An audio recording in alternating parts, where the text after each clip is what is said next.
యేసుక్రీస్తు ప్రభువారు మన కొరకు గాయపరచబడ్డారు. Every wound was purposeful. Every wound that we can see on the body of Jesus has a purpose. యేసుక్రీస్తు ప్రభువారి యొక్క వీపు ఏం చేయబడిందంటే అది నలుగు కొట్టబడింది. కొరడా దెబ్బల చేత నాగట్టి చాలవలే ఆయన వీపు తున్నపడింది. దానికి అర్థం ఏంటంటే మానవులమైన మనందరికీ కూడా భౌతికమైన శరీర సంబంధమైన స్వస్థతను చేకూర్చడానికి His head was pierced by the crown of thorns.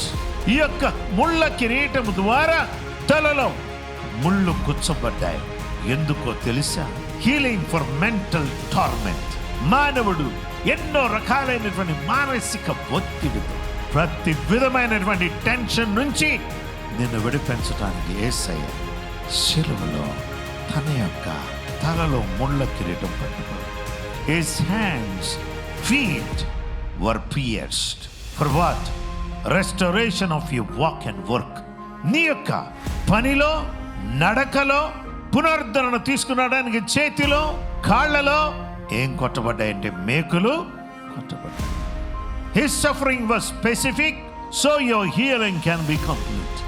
ఆయన యొక్క శరీరంలో ఉన్న గాయాలు స్పెసిఫిక్ గా చేయబడ్డాయి కాబట్టి నీకు స్వస్థత అనేది శీఘ్రంగా లభిస్తుంది.